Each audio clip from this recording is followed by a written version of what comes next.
The monastery was still quite unknown then, and not many people came to offer food. Usually, the only fruit we'd have would be the small amount that came from the Mechi's garden. One day, a group of lay people came to help with a work project. One of them planted a pineapple shoot near the kitchen, and it grew up into a pineapple.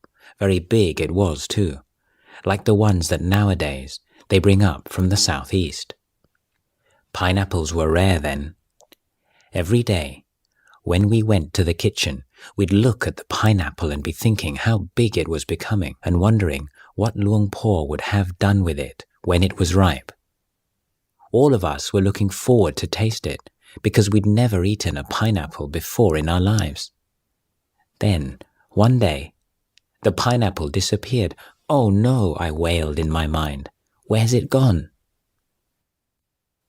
Mechi Bunyu found out the next morning.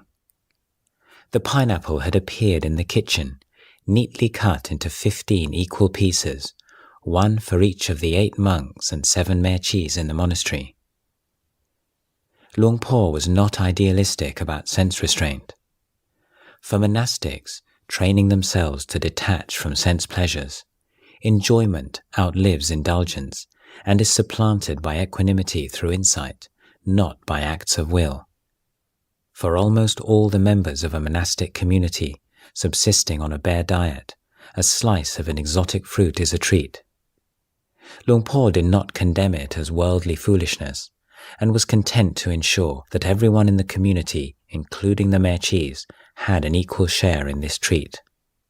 It was this kind of consistent but understated consideration, one that belied his forbidding demeanor, that endeared him to the Mechis.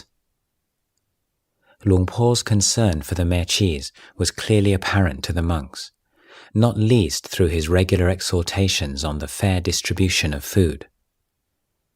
He would remind them to always bear in mind the hard work and sacrifice of the Mechis that made possible the meals they ate, and to make sure that there was always sufficient food sent back to the kitchen. He said that it would be very bad gamma if they took so much that those who had prepared the food went without. The emphasis on fairness and impartiality extended to all of the requisites. Mechi Bunyu recalled the distribution of cloth. Luang Por would distribute the cloth himself. After he'd arranged a pile for each nun, the bell would be rung, and the Mechi would go up to the raised platform in order of seniority and take her cloth. Afterwards, we'd compare the number of pieces, the quality of the cloth, its fineness or coarseness. They would all be exactly the same.